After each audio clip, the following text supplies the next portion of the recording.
Presidente da comissão, evidentemente que nós também faria parte dessa audiência pública uma oitiva sobre o Francisco Moreira Nariza, certo? Infelizmente, a esposa dele, certo, não tem condições auditivas, certo, de participar, certo, da comissão. E agora, eu tenho aqui um depoimento do Francisco Moreira Nariza, de outubro de 1992, que foi uma entrevista concedida ao Douglas de Almeida Silva, certo? Então, eu queria passar às suas mãos, porque é uma entrevista do Francisco Moreira Nariza, em que ele conta a história dele, todos os episódios, certo? São aí, acho que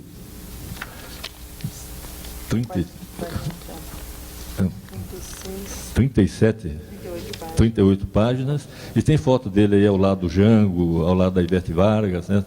Que ele, em São José dos Campos, ele foi, sem dúvida alguma, o Nariza, certo? A pessoa mais próxima do presidente João Goulart, do Jango, né? Então, eu passo a para que faça parte dos anais da Comissão da Verdade. Eu vou deixar também com a comissão, né, um depoimento que eu fiz no ano de 1999. Né, e esse depoimento eu fiz para o jornalista Percival de Souza, que foi repórter policial da Folha, do Jornal da Tarde, um dos melhores repórteres policiais do país, né, para ele contextualizar passagens do livro que ele escreveu com revelações inéditas dos porões da repressão da ditadura militar, enfocando o mais sanguinário algoz de presos políticos. Autópsia do Medo, Vida e Morte do delegado Sérgio Paranhos Fleury, editora Globo, 2000. Aqui tem um depoimento meu a ele, certo? Ele utilizou algumas passagens, certo, no livro dele, para contextualizar a história do Fleury, porque o livro dele até tem aspecto até de romance, certo, em alguns momentos, né? Mas verdadeiros, né? E ele precisava contextualizar, né, com as épocas, né? Então, ele me pediu esse depoimento, eu fiz e passei a ele e ele usou. Luiz, o pessoal está vivo ainda? Está vivo. Bem. Eu vou anexar junto esse outro. Ok. Porque eu tenho a habeas data, eu tenho a habeas data tanto do Arquivo Público Estadual, como também da Secretaria de Assuntos Estratégicos, né, os arquivos do antigo Serviço Nacional de Informações, né, do SNI, né. Então, tem tudo isso aí, né? Tem muito mais coisa do que está aí, viu, Amélio? Tem muito mais coisa, né? Tem muito mais coisa. Mas eu gostaria de dizer o seguinte, quer dizer, que o que me preocupa muito, certo? Por ser de uma geração, né, que infelizmente não conseguiu, certo? Não conseguiu ter clareza e ter, vamos dizer assim, articulação suficiente para manter a democracia no país, né, a democracia, certo, da Constituinte de 46, certo, esse Estado de Direito Democrático que realmente acabou em 1964 com o golpe de 64, e infelizmente a minha geração não teve essa clareza na época, né, de realmente lutar, né, para manter a democracia, né. E quando se viu, quando a coisa eclodiu o golpe militar, certo? Quando o general, certo, saiu lá de Minas, na noite de 31 de março, né, praticamente todo o esquema, certo, do governo federal estava minado, certo? A começar pelo compadre do Jango, certo? Comandante do 2º Exército, Amaury Cuio, né? Que acabou se bandeando para o lado da ditadura, dos golpistas, certo? E foi o que realmente virou, certo? Pesou, né? Foi a pá de cal, realmente, naquela oportunidade, né? Porque todo o sistema... Mas eu gostaria de traçar alguns antecedentes de 64. Né? É evidente que São José dos Campos era muito isto que a dona Célia Marcondes expôs aqui, certo? Anteriormente a 64, na administração do prefeito José Marcondes Pereira, né? que, a nível nacional, aqui se reproduzia o que acontecia mais ou menos a nível nacional, né? A nível nacional, né? Um governo também popular, né? Em 61, com a renúncia de Jânio Quadros, que renunciou esperando que o povo levasse a ser ditador do país, né? E o povo realmente não o levou para ser ditador, elegeu ele presidente da República, mas ele não quis ser presidente, mas o povo não queria que ele fosse ditador, né? Então, né? E houve a cadeia da legalidade, né? Que se iniciou no Rio Grande do Sul, onde o governador era Leonel Brizola, né? E que essa cadeia da legalidade tomou conta do país, né? Colocando realmente em situação muito difícil a junta militar, né? Que se instalaram no país, né? Os ministros do Exército, da Marinha e da Aeronáutica, que montaram um comando, certo? Para impedir, inclusive, a posse do João Goulart, que estava na China, né? E houve a articulação política, e foi liderada pelo Tancredo Neves, com um parlamentarismo de ocasião para resolver essa situação, e os militares concordando com a vinda do Jango, que era o vice-presidente eleito, porque na época se elegia também o vice-prefeito, como o Ariza foi eleito em São José dos Campos, vice-prefeito, junto com o Marcondes, mas ele teve os votos dele também, né? Então o vice-presidente também era eleito, e com essa articulação do parlamentarismo, o Jango acabou assumindo, né? Para, evidentemente, fazer um governo popular, né? E democrático, né?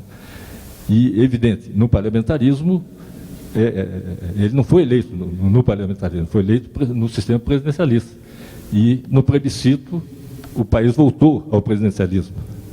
Eu acredito até que, se tivesse continuado o parlamentarismo, talvez se pudesse, sob certa medida, evitar até o golpe, né? Porque no parlamentarismo cai o governo, certo? Mas não cai o presidente, porque o presidente é o chefe de Estado e o primeiro-ministro que é chefe de governo, né? Então cai o chefe de governo, certo? Mas não cai o presidente, né?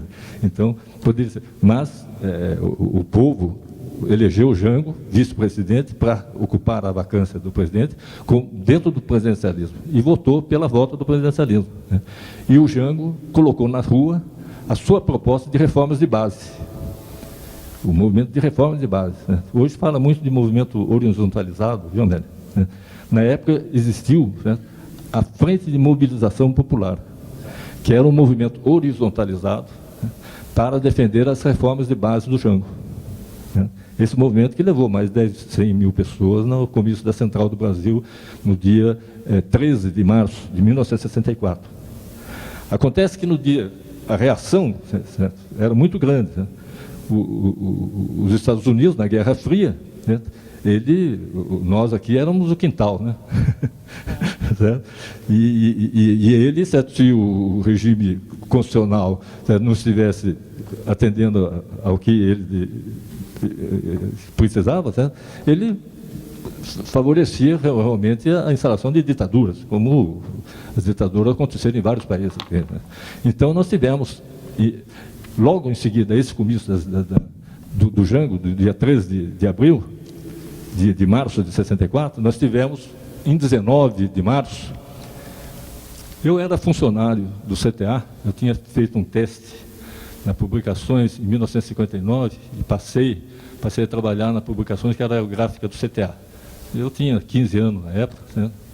15 para 16 anos, e comecei a trabalhar lá. Depois passei para o Departamento de Relações Públicas, onde eu comecei a redigir noticiário, né? E principalmente as atividades dos alunos do ITA, do Centro Acadêmico Santos Dumont, que tinham uma atividade cultural muito forte, muito numerosa, certo? E isso dava notícia, né? E eu que pegava a notícia que eu mesmo redigia no Departamento de Relações Públicas e trazia para a cidade, certo? Aqui para os jornais, para as rádios, aqui e tal, certo? Né? Foi quando eu conheci, inclusive, o Edevar Simões, no quarto dele, ele paraplégico, sem nenhum movimento da cintura para baixo, né? E que se tornou um grande jornalista. Trouxe, inclusive, o Vale Paraibano para São José dos Campos, editando ele diariamente, né? E a presença do vereador Tonhão Dutra, que é da Comissão da Verdade, né? evidentemente, ali no quarto dele eu conheci muita gente. Conheci o próprio professor Francisco Pereira da Silva, que era fundador do Vale Paraibano, o Chico Twist, em Caçapava, certo? E que estava com o Edevar para fazer um segundo álbum da cidade.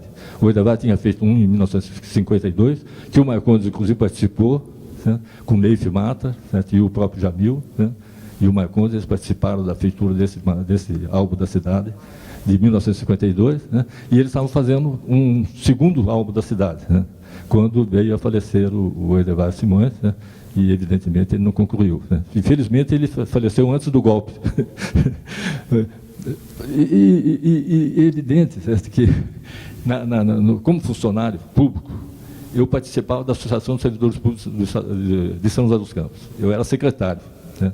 E no dia 19 de março, eu estava em São Paulo, quando ocorreu a marcha da família com Deus pela liberdade, né? E que eu assisti, né, em São Paulo, né?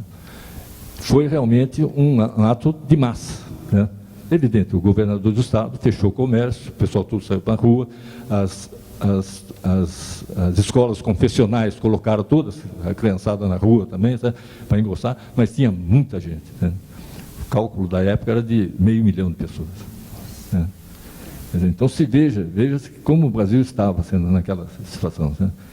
E realmente, certo? No dia 31 de março, eu também, certo, por cumprir a agenda da Associação dos Servidores Públicos, estava também em São Paulo, participando de uma reunião com o doutor Rio Branco Parenhos, que a gente está montando uma Confederação Nacional dos Servidores Públicos. E ele era o advogado que iria, certo, fazer essa montagem para a gente do ponto de vista jurídico, né? Quando estourou o golpe, certo, em Minas, né? Chovia muito em São Paulo. Logo, o Rio Branco Parenhos disse: olha, não temos clima nenhum para continuar essa reunião, vamos voltar para a nossa cidade, né? Porque realmente está acontecendo uma coisa aí realmente muito grave e a gente tem que estar na nossa cidade, certo? Então, todos nós retornamos. Então,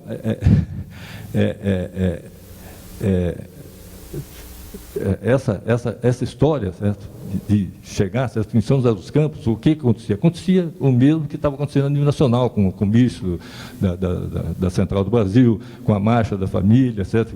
Aqui, a Marcha da Família ocorreu depois do golpe, não é, em São José. Mas, antes, ocorreu a questão da banca nacionalista na Praça da Matriz, que antes do golpe também destruíram a banca de jornais, revistas e livros na Praça da Matriz, né? E tocaram fogo, certo, em tudo lá, certo? Nós recuperamos a banca, né? E fizemos um ato público que foi liderado pelo prefeito José Marcos Pereira, né?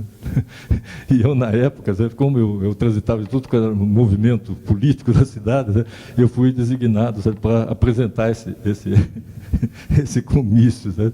Veio o Dorival de Abreu, que era lá da Rádio Marconi, de São Paulo, que era deputado federal, sabe? Veio um monte de pessoas, né?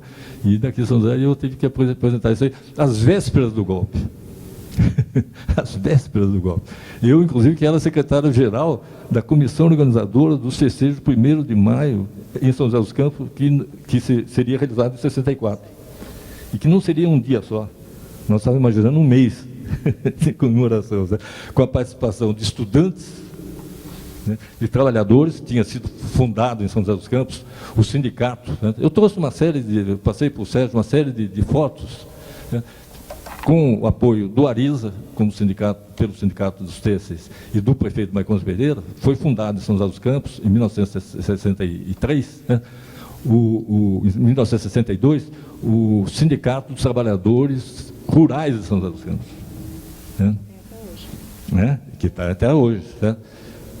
Com o golpe militar, né, não só voltou a acontecer aquela cena, né, que a dona Célia Marcondes já relatou aqui, como também invadiram a sede do Sindicato dos Trabalhadores Rurais, assim como de outros sindicatos, como o Sindicato dos Têxteis, que era presidido pelo Ariza, né? Mas na sede do Sindicato dos Trabalhadores Rurais, eles têm um objetivo muito maior do que do Sindicato dos Têxteis, né? Porque lá fizeram a intervenção, nomearam a intervenção, pegaram todos os livros, todos os documentos da sede do Sindicato dos Trabalhadores Rurais. E para quê? Na sede. Nós vimos isso depois, numa edição do jornal Correio Joseense, que era o opositor ferrenho do Marcondes, em que o comandante do IPM da Aeronáutica, do Inquérito Policial Militar, o capitão Francisco Renato de Mello, passou para o Napoleão Monteiro o trecho que estava na ata de fundação do sindicato, em que o Marcondes fez o seu pronunciamento em defesa da fundação do sindicato, em que ele dizia que aquele ato ali era como a abolição da escravatura para os trabalhadores rurais de São José dos Campos. E isso consta, inclusive, no Correio Joseense, que pode ser resgatado. E então ocorreram coisas terríveis. Nós tínhamos montado uma associação cultural, que era justamente para trazer à participação da sociedade joseense os alunos do ITA. Como eu era bem próximo do pessoal, principalmente do pessoal que fazia cultura e também comunicação no CASD, eu cheguei a ser, inclusive, quem abria, fazia programação, era locutor da RUSD, que era a Rádio Universitária de Santos Dumont.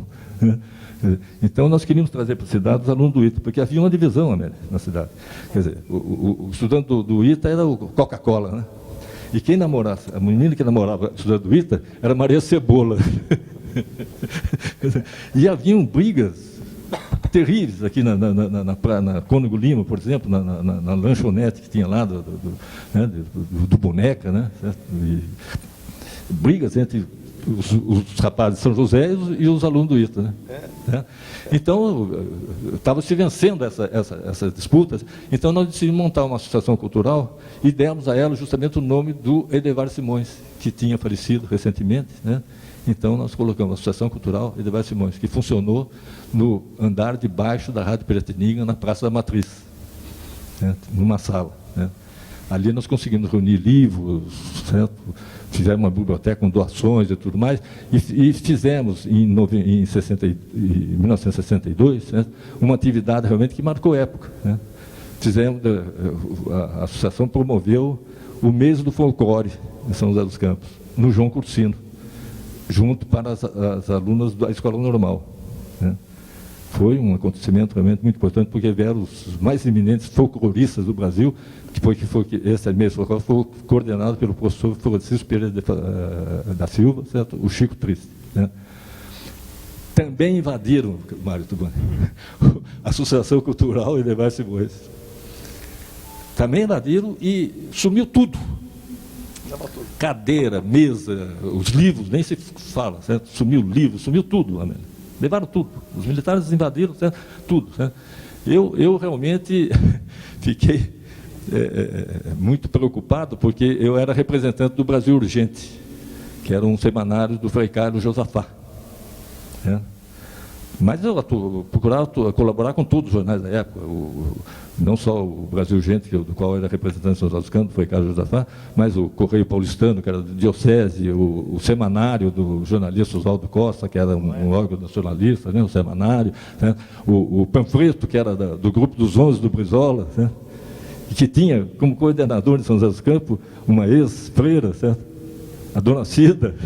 Cida Brizola era o dizia que era Cida Brizola. Né? E a gente colaborava. Mas o Brasil Urgente, eu deixava ele, como eu trabalhava no CTA, certo? Ele vinha e ficava na Rádio Piratininga. Né? E eu, depois de tardezinha, chegava na Rádio Piratininga, pegava o Brasil Urgente para distribuir na cidade. Certo? Quando estourou o negócio, a rebordosa, e evidentemente eu não pude pegar o jornal na Rádio Piratininga, certo? O pessoal da Rádio Piratininga, com medo de... A Rádio Piratininga era a rádio que defendia o João Goulart, defendia o Jango, certo? E estava ameaçado de ser invadida também. Certo? Então o pessoal pegou aquele pacote de Brasil Urgente, pela janela, colocaram assim, balançaram a corda, pum, e jogaram dentro da Associação Cultural Edevar Simões. Aconteceram episódios realmente muito interessantes. Aqui no Dousano Ricardo, eram vizinhos, o Crispim, que era diretor do Sindicato dos Testes, o Crispim, com a Arisa e com o Zé Maria, né, que eram os diretores, né, e o delegado, que era o Murilo, delegado Murilo. Né? E o delegado Murilo também era. Né? Eu encontrei com ele uma vez na papelaria do Orosco, na livraria Celso, ele comprando as obras completas da civilização brasileira, Cadernos do Povo. De um lado, certo, o pessoal do Crispim jogava livro para casa, para o quintal do Murilo, certo? E do lado do Murilo, a esposa dele jogava livro, devolvia os livros para a casa do Crispim. Quer dizer, coisas realmente que ocorreram, certo, com o golpe militar. Certo? Mas isso eu acho que deve ser relatado pela comissão. Certo? A questão desse livro de atas, porque esse livro de atas sumiu do Sindicato dos Trabalhadores Rurais de São José dos Campos. Nós precisamos resgatar esse livro e devolver ao sindicato, porque para eles terem o registro dele no Ministério do Trabalho, precisaram baixar uma portaria, né, reconhecendo a fundação do sindicato, sem livro de atas. Sem livro de atas. Né. Eu trouxe um documento, alguns anos atrás, quando eu falava das minhas prisões, das coisas todas, certo? Eu não conseguia falar, aliás. Né. Não conseguia falar. Depois de algum tempo eu comecei a falar, certo? Daí comecei a falar. Certo? Mas eu fui preso, evidentemente, certo? 12 alunos do ITA foram presos em 64. Né? Eu também fui preso, certo? E mais, porque o presidente da Associação Cultural era o arquiteto Luiz Erasmo de Moreira, que era também funcionário do CTA. Ele também foi preso. Né? Era presidente da Associação Cultural Edvar Simões. E eu também fui preso, certo? Fui levado para a base aérea de Santos, né? Fiquei entre a base aérea 15 dias em isolamento, certo? Respondendo diariamente, certo? O inquérito policial militar, o IPM, né? Depois me levaram para o navio prisão Raul Soares, que ficou ancorado na entrada do Porto de Santos, na ilha de Barnabé, né? E que era uma carcaça, certo? Que rebocaram, certo? Para servir de prisão, né? E o pretexto era de que estava havendo muita prisão em Santos. Né? Mas o próprio coronel Erasmo Dias confessou que aquilo ali foi também uma ação da ditadura para meter medo na população de Santos, porque a Baixada Santista era realmente o fórum sindical dos debates, tudo mais, era realmente, do ponto de vista do trabalhador, do sindicalismo, era realmente a área mais, vamos dizer assim, organizada e mobilizada, certo, do país. Certo? Aquele navio ali, colocado ali, aquela estrutura negra, certo? Era para atemorizar realmente o pessoal da Baixada Santista. Eu estive preso lá e eu prestei, inclusive, um depoimento à Comissão da Verdade lá da Câmara de Santos, né? Que a Amélia, inclusive, que intermediou esse depoimento. Né? Depois de me levar de volta para a base aérea de Santos, fiquei 117 dias preso. No navio encontrei com o Ariza. O Ariza foi levado para o navio. E lá encontrei com ele. Né? Ele estava lá também. Né? Existiam 3 áreas vamos dizer assim, de castigo no navio. 3 áreas. Né? Uma, perto do forno, que tinha um calor terrível. Né? Uma perto da geladeira lá, que era uma temperatura baixíssima. Certo? E uma onde ele jogava os dejetos. Né? Só que eles, veja como é que é a coisa, eles colocaram o nome dessas áreas de castigo com o nome das boates de Santos. Era Night and Day, era, como é que era a outra? Era Night and Day, eram 3 boates que existiam em Santos, certo? E que eles colocaram o nome desses 3 lugares, como se esses 3 lugares fossem realmente um lugar de divertimento, certo? Para as pessoas. Certo? E lá estavam, certo? Não só os líderes sindicais, eu estive preso com o presidente do Sindicato dos Estivadores de Santos, Dominguinho Garcia. Né? E eu estava lá, quando chegou um sargento lá de Quitaúna, o vídeo, eu estava lá, preso lá com ele. Dali estavam presos também os professores da Faculdade de Medicina da USP, né? Doutor Hildebrando, professor Hildebrando. Né? O professor Hildebrando foi presidente do Instituto Pasteur, na França. Né? Depois que ele terminou a missão dele no Instituto Pasteur, que ele voltou ao Brasil, né? Porque ele não voltou com a anistia, né? Ele ficou lá no Instituto Pasteur, completando as pesquisas. Tudo mais. Quando ele voltou aqui no Brasil, que o pessoal pensasse que ele fosse retomar a cátedra ou ter uma vida tranquila, ele foi para onde? Para o Amazonas. completar certas pesquisas dele, certo? De doenças tropicais. Esse é um homem que eles colocavam nele. Teve um médico da USP, que ficou lá preso também, que foi para os Estados Unidos e não voltou até hoje. Não voltou até hoje. Né? Quer dizer, isso foi 64. Foi 64. Né? Agora, o Graciliano dizia o seguinte, que quando você é preso político pela primeira vez, estoura uma greve de barbeiro, você é preso para provar que não é barbeiro. E a ditadura tinha algumas operações, Mário, essas operações, né, que a gente não sabe, eles levam a gente não sabe o que está acontecendo. Né? Esse é para onde vai? É. Uma delas, a Operação Tarrafa, né, em 1970. Né? Me levaram para o Sexta Rio. Né? Passei lá também 2 semanas lá no Sexta Rio, né? Sem saber nada. Né? E eu perguntava, mas o que eu estou respondendo aqui? Não, é só para você vai ficar aí. Né? Como não tinha alojamento para presos políticos, e eles não queriam deixar na cadeia junto com os soldados que estavam presos, né? Eles deixavam na barbearia. Estendia lá uns colchonetes no chão, a gente dormia lá. Durante o dia, a gente ia para o cassino lá do Sexta Rio e ficava lá. Né? E, porque o barbeiro tinha que fazer a barba e daí voltava à noite. Quer dizer, isso era a Operação Tarrafa. Né? Não respondi inquérito nenhum. Já em 64, eu não fui no IPM da Aeronáutica, eu não fui enrolado nem como testemunha. Nem como testemunha. Passei 117 dias preso lá e 2 semanas no DOPS. Aliás, no DOPS, eu devo dizer o seguinte, que parentes da minha família, certo? No dia 1º de abril, certo? Assustaram a minha família, dizendo, olha, lá na igreja lá estão dizendo que o Luiz Paulo está na lista do DOPS para ser preso. Né? Isso apavorou meu pessoal, certo? Apavorou mesmo. Certo? E eu, mais ainda, né? Porque seria eu. Né? Quando eu fui para o DOPS, durante a semana, certo? Lá estava o doutor Valdir Simonetti, que tinha sido delegado de São José dos Campos. Eu e o Ariza fomos para lá. Né? E o comandante do IPM nos deixou. Né? Quando saí de lá, eu pensei, da base aérea, eu pensei que a gente ia ser solto. Né? Eu ia pegar logo uma marrom para São José dos Campos.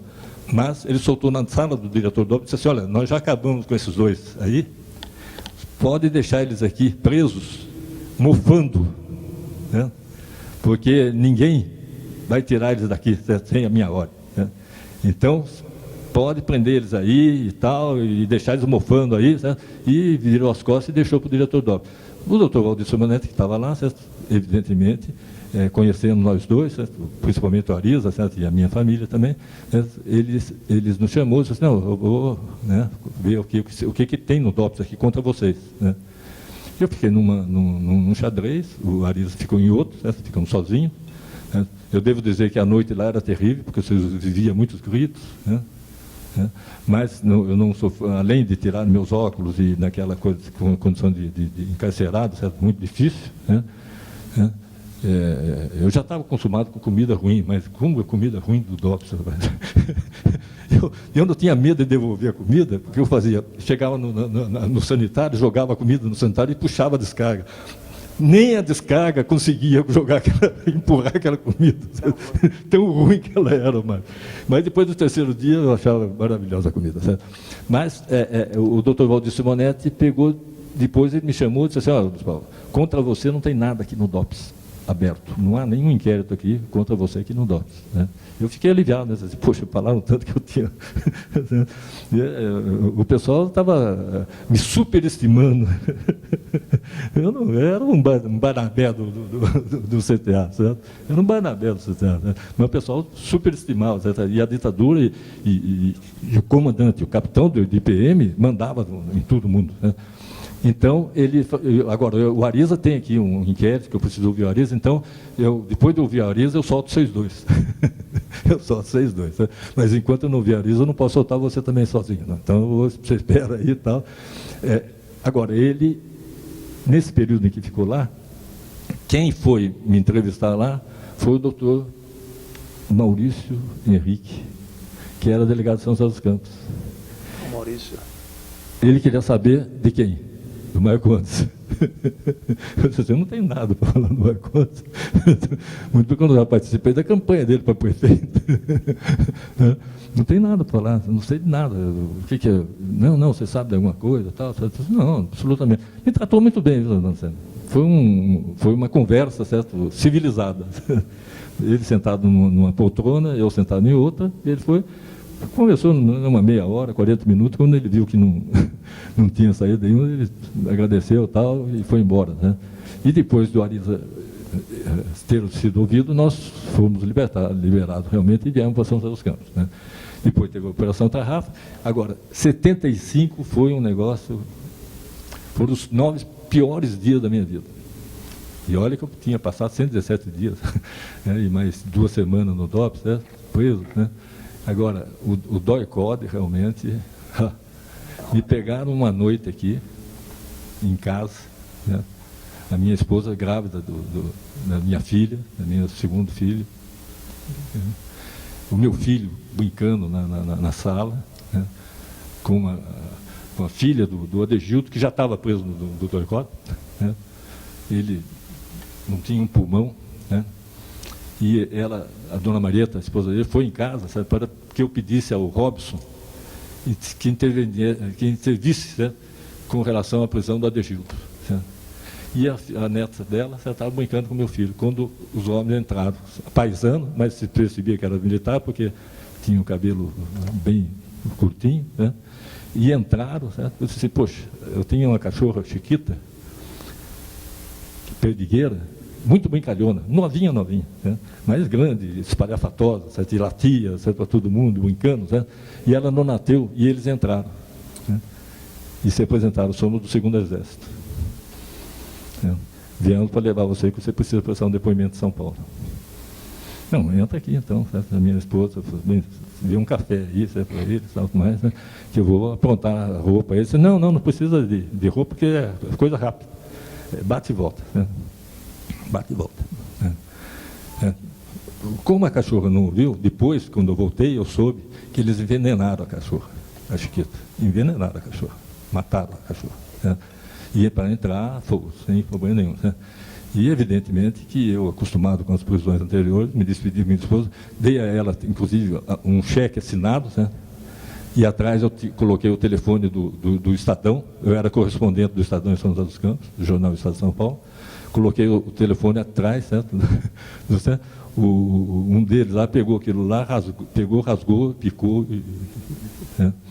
E lá fomos nós. Né? Quando eu entrei na veraneia, uma veraneia abóbora, coisa de abóbora, né? Que logo me algemaram, né? E eu ali olhei para trás, vi que tinha, né, uma pessoa conhecida no banco de trás. Era o iteano, o Clóvis Goldenberg. Né? Dali saímos, certo? Fomos para a rua Rubião Júnior. Quando passou para a rua Rubião Júnior, eles falaram, não, parece que não tem ninguém na casa.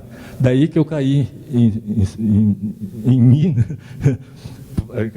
de saber o que aconteceu. Eu era secretário do MDB de São José dos Campos. Nós tínhamos constituído o departamento estudantil do MDB, que inclusive foi presidido pelo Antônio Alvan. Né?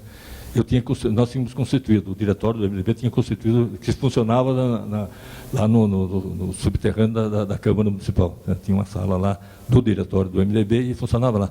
E nós tínhamos feito uma reunião na casa do Modesto, porque eu queria trazer os alunos do ITA para participar do departamento estudantil. Só que eles falaram para mim o seguinte, nós não podemos aparecer na Câmara, porque senão nós vamos ser perseguidos no ITA. Eu disse assim, não, vamos fazer na Câmara. Não tem jeito. Tal. Daí o Modesto era também do diretório, né? Cedeu a casa dele para que a gente se reunisse lá para me explicar o negócio do departamento estudantil, tudo mais, para levar. Né? E o Modesto só não foi preso porque ele tinha mudado. Eu sabia que ele tinha sido mudado, né? E ele não foi preso. Né? E lá aquela coisa. Quer dizer, basta dizer o seguinte, eu cheguei ao anoitecer, estava já escuro já em São Paulo. Né? Na entrada, certo, eu já me meteram no capuz, para mim não saber para onde eu seria levado. Entramos no DOI-CODE lá, né? No DOI-CODE me levaram primeiro por uma escada lá em cima, tinha que depois eu soube uma tal de pimentinha, tive que segurar 2 fios, eles davam choques, né? Choques. Pode falar. Falar o quê? Não, fala tudo. Você não tem que falar tudo. Eu quero saber o que eu estou sendo acusado. Sabe? O que eu estou sendo acusado? Não, você tem que abrir o bico aí, né? Porque nós já sabemos de tudo aqui. Né? Então, você não tem nada para falar. Daí me tiraram de lá, desceram, daí eu fui para a tal cadeira do dragão. O pior instrumento de tortura que existiu durante a ditadura. É uma cadeira alta, certo? Aluminizada, certo? Com fios, certo? E, evidentemente, como era de alumínio, certo? De metal, certo? Aquilo ali intensificava o choque, certo? Então, eles colocavam pinças, certo? Em todas as partes do corpo. Certo? Em primeiro lugar, pediram para eu tirar a roupa, certo? Eu tirei a roupa. Quando eu tirei a roupa, um deles falou assim, ele é jovem ainda, ele aguenta bem. Ele é jovem e ainda aguenta bem, certo? E sentaram lá e foi a noite toda, certo? E a madrugada, certo? De pauleira, certo? Que de manhã, certo? Só encurtando a história, porque eu já trouxe, nesse depoimento que eu trouxe aqui para a Comissão da Verdade, está todo o relato desse episódio aí, certo? Eu estava esbugalhado, né? Eu tinha tido problema de coluna, muito sério, uma inflamação, certo, inespecífica na coluna, né, que eu fui até internar no Hospital das Clínicas, isso acabou comigo, né? Então, me arrastavam durante os outros interrogatórios, me arrastavam num colchonete, para lá e para cá, né? Isso chegou a tal ponto, a minha situação lá, que chegou a revoltar os próprios presos, porque no início era um salão grande assim, que ficavam vários presos, né? E o Sérgio Gomes, que era jornalista, e era um dos presos, né, ele ficou possesso com aquilo, né? Exigiu que viesse médico e tal, e não pode essa situação aí, tudo mais, certo? E houve até um rebuliço lá, né? Daí me levaram para um xadrez, onde eu fiquei com mais 2 jornalistas, né, lá, para tirar daquele ambiente que tinha mais, né? Mas continuei assim. Acontece que a turma que me pegou, eram 3 turmas de torturadores no DOI-CODE, A, B e C. A turma que me pegou no domingo, à noite, e que na quarta-feira, inclusive, certo, eu consegui as fichas dos interrogatórios deles, quer dizer, o que eles colocavam nas fichas, eu consegui todas as fichas dos dias que eu passei lá, né? E na quarta-feira, justamente, que era a mesma turma do domingo, né, eles estavam dizendo assim, é preciso esperar que ele melhore de saúde, certo? Porque ele vai ter muita coisa para contar para nós. No sábado, era essa mesma turma que pegou o jornalista Vladimir Herzog, que se apresentou para depor no DOPS, né? Ele se apresentou no DOPS, foram tentar pegar ele na TV Cultura, certo? Realmente o Midlin, que era o secretário da Cultura, certo? Não permitiu, não vai levar ele preso, não, né? Ele se apresenta lá, né? Então, no sábado, ele se apresentou lá no DOI-CODE, né? E essa mesma turma que me pegou domingo e quarta-feira colocou isso na súmula, né? No sábado pegou ele. Evidentemente que a gente ouvia gritos que eram abafados por um rádio ligado em alto volume. Na época, inclusive, certo? Nesse sábado, estava anunciando as últimas do generalíssimo Franco, né? Na rádio, né? E para abafar os gritos, né? E mataram o Vladimir Herzog lá, né? Mataram o Vladimir Herzog, né? Isso, evidentemente, como todo mundo sabe, consternou o país e foi um ato da Sé, né? Com milhares de pessoas furando os bloqueios, tudo, certo? Foram lá, certo? Dom Paulo Evaristo Soares, o pastor James Wright, o rabino Henri Sobel, certo? E o presidente do sindicato dos jornalistas profissionais, o Aldálio Dantas, né? Isso realmente criou uma situação que trouxe o gás a São Paulo, no Palácio do Bandeirante. Quando o MDB, inclusive, da bancada, que era liderada pelo Alberto Goldman, e o vice era o Robson, né? O MDB decidiu assim, não, vamos lá no Palácio, porque a bancada foi convidada a ir no Palácio.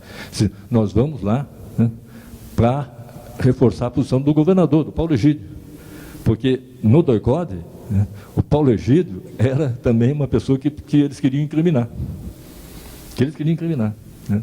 Eles perguntavam sobre o Paulo Egídio, né? Qual a relação com o Paulo Egídio, que era o governador do estado, né? Então, a bancada do PMDB foi lá, certo? Deu força, certo? E o Gás falou para o Edinardo. E essa reunião foi lá no próximo palácio, porque o Gás, que era o presidente da República, queria realmente fazer uma demonstração, certo? De que ele estava apoiando o Paulo Egídio, né? E ele falou para o Edinardo: não admito outra morte no DOI-CODE. Não admito, né? O diretor do Jornal da Tarde na época, e depois diretor do Estado, era o Rui Mesquita. E o Rui Mesquita, sabendo da minha situação lá no DOI-CODE, ele ligou pessoalmente ao ministro da Justiça, Armando Falcão, dizendo o seguinte: ministro, se o nosso correspondente São José dos Campos, jornalista Luiz Paulo Collor, morrer no DOI-CODE, nós vamos realmente culpar o governo, né? A ditadura, os senhores é que serão os responsáveis pela morte dele lá. Veja bem o que está acontecendo, né? Não teve outra, certo? No dia seguinte, né? Acho que o telefonema e tudo mais, sei que na segunda-feira, 9 dias, foi domingo, certo? Depois 8 dias, segunda-feira, certo? Eles realmente me trouxeram para São José dos Campos, me jogaram no alpendre da casa da minha sogra, né? De onde eu fui novamente levado para São Paulo, mas daí para ficar na Beneficência Portuguesa, né? Mas quando souberam que eu estava na Beneficência, colocaram um carro do DOI-CODE, né? Embaixo, né? Porque eles tinham receio, evidentemente, talvez de eu falar com a imprensa internacional, qualquer coisa desse tipo, né? Mas eu fui atendido por um médico, ortopedista e cirurgião, inclusive, né? E eu conversei, mas o senhor aqui, eu sou o capitão da aeronáutica. Eu disse assim: nossa senhora, o médico era capitão da aeronáutica. E daí ele me perguntou: o que aconteceu com o senhor? Eu disse: eu caí da escada. Eu subi numa escada e caí. E caí. Quer dizer, realmente, quer dizer, só para fechar, eu gostaria imensamente que a Comissão da Verdade, Nélia, porque que ela já devia ter acontecido há muito tempo nesse país, passe a limpo essa história para evitar, né, que nós caiamos novamente numa ditadura, né? Porque, pelo menos eu, acho que a dona Célia também, nós não temos condições mais de enfrentar uma ditadura como enfrentamos, né, de 64. Né? Eu acho que nós temos que ter agora muita clareza, certo? Muita paciência e tranquilidade até, certo? Para não criar pretextos, certo? Porque não há, situação internacional é outra, tudo mais, certo? Não é da época, certo? A frota americana não vai ficar aqui nas nossas costas, tal. O Lincoln Gordon não é mais embaixador do Brasil, certo? Tudo mais, certo? Mas, olha, eu acho que cautela e caldo de galinha não faz mais mal para ninguém. Quer dizer, nós temos que ter muita tranquilidade, muita objetividade, certo? Evitar, quer dizer, eu me preocupo muito essa situação, certo? Que está acontecendo atualmente, certo? Desses vandalismos, certo? Dessas coisas realmente que além de esvaziar, certo? As manifestações pacíficas e corretas, certo? Além de esvaziar essa manifestação, porque o pessoal tem medo, né? Como em 68 esvaziaram as passeatas em São Paulo, né? Em decorrência da morte do Edson Luiz, e em São José dos Campos nós tivemos uma passeata também aqui, que foi realizada, né? Mas em São Paulo, eu sou testemunha disso, porque eu tive uma passeata dessas, né? E o pessoal começou a jogar pedra no banco ali da São João com a Ipiranga, né? Que era um banco americano, né? Jogando pedra lá, quebrando vidro e tudo mais, né? E o pessoal se afastou das passeatas, né? Quer dizer, então as passeatas perderam força, né? E isso realmente, essa situação de vandalismo, tudo, tira a força do movimento, né? Tira a força dos movimentos, né? E são pretextos, certo? Justamente, certo? Justamente, né? É aquela questão do Cabo Anselmo, né? Que era ultra radical, e depois o quê? Se bandeou realmente, mas ele, o pessoal fala realmente, o Pedro, inclusive, fala que ele já era de lá, né? Tudo que ele fez naquela revolta dos marinheiros já era tudo industrializado, né? para criar um clima desfavorável nas Forças Armadas, de quebra da hierarquia e tudo mais. Né?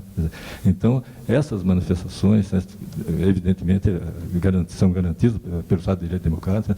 Mas nós precisamos desmanchar esses vandalismos, essas situações todas, né? Porque, evidentemente, eu, pelo menos, e a dona Célia, a dona Adelaide, o Mário, certo? E muitos de nós aqui, certo? Estamos tendo a segunda oportunidade de um Estado de Direito Democrático. Né? E acredito que muito melhores condições do que aquele que nós tivemos no passado. Né? Eu acredito realmente que nós temos mais consolidado do que tínhamos. Né? Mas, né, não resta, né, porque, Amélia, ditadura realmente nunca mais, né? Nunca mais. Luiz Paulo, nesse raciocínio do final, a nossa comissão da verdade chama professor Mikhail Ganderkraut. Ele anistiou o pessoal, os estudantes do ITA de 64. Né? Nós tivemos um estudante que foi morto, que era da UNE. Mas, em 2005, depois que ele anistiou todo mundo, ele foi exonerado. Né? Então, e o depoimento dos estudantes, do ex-iteano, que foi agora em 2005, que nós lemos na primeira... É do iteano. Do iteano? Luiz Esmanhoto. Todo o relato dele de 10 páginas no dia...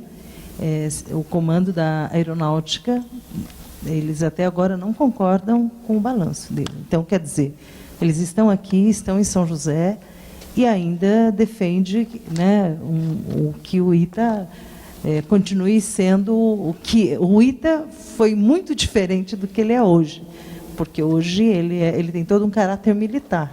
No início, ele era ligado à aeronáutica, mas era muito mais democrático. Então, 2005, por isso, inclusive, que foi escolhido por vocês, todo mundo, a gente fez a escolha democrática, mas isso para dizer que no Estado democrático, nesse processo de transição, nesse processo agora dos perseguidos do ITA, quem deu o diploma foi perseguido agora, né? Nesse nosso governo, o governo do Lula, nesse processo de democracia. Mas a aeronáutica, o Exército, tem todo um corpo que continua atuando independente. Só fazer um depoimento muito pessoal. Evidentemente, né, o capitão de IPM, na época, era todo poderoso. Ele se julgava um deus. Né? Ele era o senhor de todos. Né? Esse capitão, Francisco Renato de Mello, ele chegava a ir na casa dos oficiais da aeronáutica, sargentos e oficiais presos na base aérea de Santos, né, para conversar com as mulheres e oferecer os serviços deles. Dizer, não, eu posso aliviar a vida do seu marido. Por quê? Para tentar realmente conquistá-las. Né? E isso foi denunciado pelo Nelson Gato, inclusive, que escreveu um livro sobre o navio Raul Soares, certo? E por vários sargentos e oficiais, certo, que conversaram comigo, certo, lá na base aérea de Santos. Né? Disse assim, nossas mulheres estão sendo, certo, visitadas, certo? Visitadas, por exemplo. Quer dizer, eu seria, e por tudo, certo, que eu passei lá, certo, eu seria o último das pessoas a absolvê-lo. De qualquer... Agora, esse homem, sabe, eu perguntei recentemente, certo, uma pessoa que tinha a informação, eu perguntei o que é esse capitão. Em primeiro lugar, ele não chegou a brigadeiro, viu? Ele, nos próprios meios dele, né, ele realmente perdeu totalmente credibilidade. Né? Ele foi, no máximo, a major, foi reformado no posto de coronel, né? E hoje em dia ele transita pela rua com um enorme crucifixo no peito, né? Amargando e pedindo perdão por tudo que ele fez. Né? Quer dizer, um homem desse é um farrapo. Né? É um farrapo humano. Né? Enquanto nós estamos aqui falando né, e defendendo as nossas teses, as nossas opiniões e tudo mais, né, esse homem não tem mais condições nenhuma. Né? O pessoal que me torturou no DOI-CODES, né, um deles, o japonesinho, que parecia o pior, parece que até já morreu. Né? Mas esse pessoal não era humano, não eram humanos normais como nós. Né? Eram pessoas realmente alucinadas, né? Pessoas desequilibradas. Né? No máximo, eles poderiam ir para um manicômio. No máximo, um manicômio, certo? Mas deve estar aí, certo? Amargando também, talvez, situação parecida, certo? Porque são pessoas que realmente não é possível, certo? Que uma pessoa humana, certo? Faça com um ser semelhante, certo? O que eles fizeram lá no DOI-CODE, certo? Que ali é fazer com que você fosse... falasse para eles, não, eu sou um animal, né?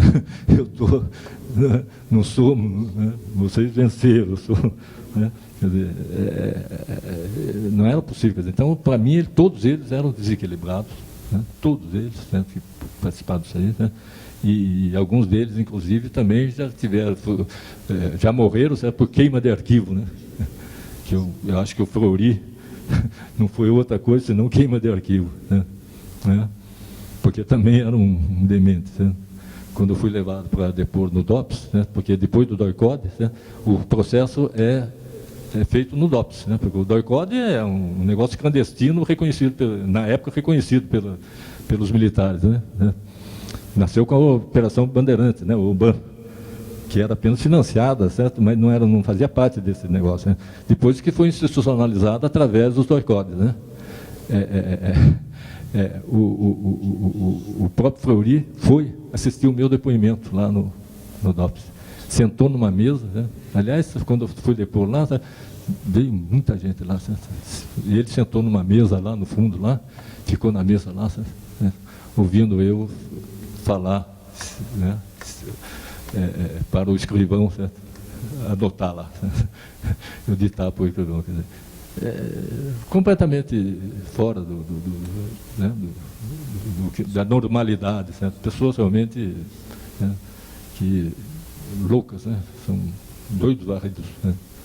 E não merecem de nossa parte, certo?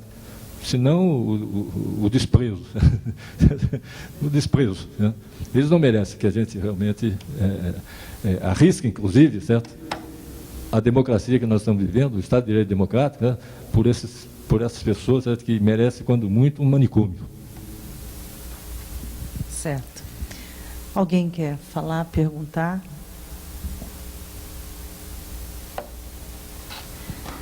Não, o pessoal que faz a pergunta do navio, mas ele já falou bastante do navio. Mas não vou falar.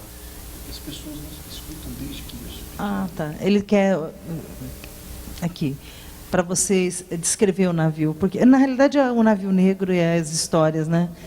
Como que era a cela, como que era o cotidiano, a refeição, tudo. História. No navio de São José dos Campos estiveram o Francisco Moreno Arias e o Augusto da Mata. E o Ovídio? Ah, você Não, encontrou o Ovídio? o Ovídio veio de Quitaúna, né? Ele era sargento de Quitaúna, certo? Certo? No navio estiveram 3 de São José dos Campos, certo? Que, né, é o Augusto da Mata, certo? O Arias e eu, certo? No navio, certo? As refeições eram realmente... O café da manhã a gente ainda... Mas o almoço lá era terrível, também, certo? Agora, uma coisa boa no navio, certo? Nós tínhamos os melhores médicos para nos assistir, certo? Dr. Gildebrando, por exemplo, certo? Os melhores professores catedráticos da USP, certo? Só que eles não tinham medicamento nenhum, certo? Quando muito tinha uma aspirina, né? Então não tinha negócio. Como eu disse, era uma carcaça, certo? Depois dele terminar, dele acabar com essa triste missão, ele foi levado, certo? Foi levado para alto mar e afundado. Né? Afundaram ele, certo? E desapareceu. Né? E Raul Soares não merecia isso, certo? Porque Raul Soares foi, na história, certo, o único ministro civil da guerra, certo? Foi o único ministro da guerra civil, né? Raul Soares, né? Ele não merecia ter dado o nome a um navio que serviu de prisão a tantos brasileiros ilustres, certo? E realmente que manchou, certo, a história do país. Gente, então nós estamos encerrando essa audiência da Comissão da Verdade. Aqui nossa primeira audiência, os idos de 64 de São José dos Campos. Na próxima quarta-feira vai ser os idos de 64 no ITA. Então nós estamos articulando, falando com as pessoas, né, para vir fazer o depoimento, para lembrar um pouco essa situação do ITA de 64, que também foi bastante dura. Não sei se a gente vai conseguir trazer a família todos, né, mas estamos buscando e articulando para que a gente tenha aqui também um bom relato para o nosso relatório. Então, queria agradecer a todos vocês, né, por ter se disposto a vir aqui falar um pouco sobre essa situação para a Comissão da Verdade. Ao Luiz Paulo, que é o nosso apoiador desta comissão, muito obrigada. Acho que seu depoimento foi completo. Todos os documentos vão ser anexados, que já levantamos. Aliás, esse daqui fala muito mais da participação da Câmara. Aqui eu estava lendo, infelizmente, na disputa política, claro que eles acabam se somando à direita, né? E você olha o relato, quer dizer, a disputa ideológica, os vereadores que são pessoas ilustres, mas acabaram se somando a todo o processo. E, aliás, bem registrado que 11 de julho de 75, que é o teu interrogatório, a tua parte mais difícil é onde você é proibido. Sofre todas as repressões aqui na Câmara também. As consequências, né? Eu queria também deixar registrado o seguinte, quer dizer, se nós não conseguíssemos, nesse processo de luta pela redemocratização do país, mudar o pensamento de pessoas, se todos que estavam em 64, quando do golpe militar, continuassem pensando exatamente do jeito que eles pensavam, nós não teríamos chegado à democracia. Né? É que muita gente, né, percebeu que a ditadura era um mal para o país. Percebeu que a ditadura era um mal para o país. Né? Alguns perceberam, certo, pelo sofrimento imposto às pessoas, outros verificaram porque politicamente não era esse o caminho, certo? Enfim, quer dizer, nós conseguimos fazer com que mudasse, certo, a correlação de forças sociais e políticas, certo, nesse processo todo. Né? Por exemplo, o Teotônio Vilela. Né? Teotônio Vilela, um dos mais ilustres personagens, certo, desse processo de redemocratização, que sempre são José dos Campos, fazendo uma brilhante palestra na Faculdade de Direito. Né? Ele era usineiro em Alagoas. Né? E esteve ao lado do golpe. Certo? E mudou. Severo Gomes, o nosso Severo Gomes, né? Ele esteve ao lado do golpe. Né? E mudou. Ele falou pessoalmente para mim, eu perguntei para ele, senador, né, essa mudança, ele falou assim, não, eu pensava que a gente podia realmente fazer alguma coisa de cima para baixo, mas vi que é realmente impossível. Né? Por isso eu deixei o Ministério de Indústria e Comércio, certo? E me somei com o MDB, né? Porque eu acho que nós temos que fazer aqui coisas de baixo para cima, certo? Né? Pela via democrática. Né? Então as pessoas mudaram, quer dizer, mudaram e nós conseguimos realmente vencer a ditadura, na política. Né? Porque eles já tinham nos derrotado, certo, na luta armada. Certo? Já tinha dizimado tudo. Certo? Os últimos requisitos de luta armada era o Molipo que vinha aí, certo? Mas tinha um espião da CIA lá que contou aqui, todo o pessoal que vinha aqui, todo o pessoal que vinha, eles matavam. Certo? Entre eles o nosso Arantes. José Roberto Arantes, né, que foi aluno do ITA, né, quer dizer, que tinha optado pela... Em São José dos Campos, felizmente, né, com a atuação do MDB, nós conseguimos fazer com que muita gente, né, partisse realmente para a política. Né, e percebesse que ainda existia espaço para se fazer política contra a ditadura. Né. Minimamente que fosse, mas tinha espaço. Né? Então, muitos jovens que poderiam embarcar na luta armada, porque eram, né, realmente, muitos foram heróicos, certo? Mas quanta gente que tinha muita contribuição para dar a nós, se perdeu, né, por causa dessa decisão. Né? Evidente, muitos fazem até a sua autocrítica hoje, e isso, né, a gente percebe isso aí. Certo? Mas o MDB em São José dos Campos foi muito importante, né, para mostrar para a juventude joseense na época, e por isso o departamento estudantil, que existia ainda um caminho político, certo, para derrotar a ditadura. E nós derrotamos. Né? E nós derrotamos a ditadura, principalmente, certo, com a manifestação das diretas já, como relatou a dona Célia Marcondes, certo, que foi realmente um acontecimento que marcou, certo, uma divisão evidente. O episódio do Vladimir Herzog foi muito importante, né, porque dentro do regime tinha a corrente, a linha dura, certo, que foi derrotada nesse episódio. Né, né. Agora, a direta já realmente derrotou todo mundo que ainda continuava no barco da ditadura. Certo? Todo mundo teve que ou naufragar com ela, certo? Ou abandonar o barco, certo? Porque realmente a política venceu, certo? A ditadura. Certo? Então, essa é a experiência que eu tiro de tudo isso aí, quer dizer, e digo o seguinte, quer dizer, que valeu a pena, certo? Valeu a pena lutar, certo? Valeu a pena lutar, como valeu a luta do Marcondes Pereira, a luta do Ogimiro, a luta do Mário, certo? A luta de todos, certo? Que se colocaram aí na política, certo?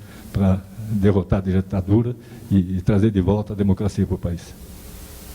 Salve, obrigada.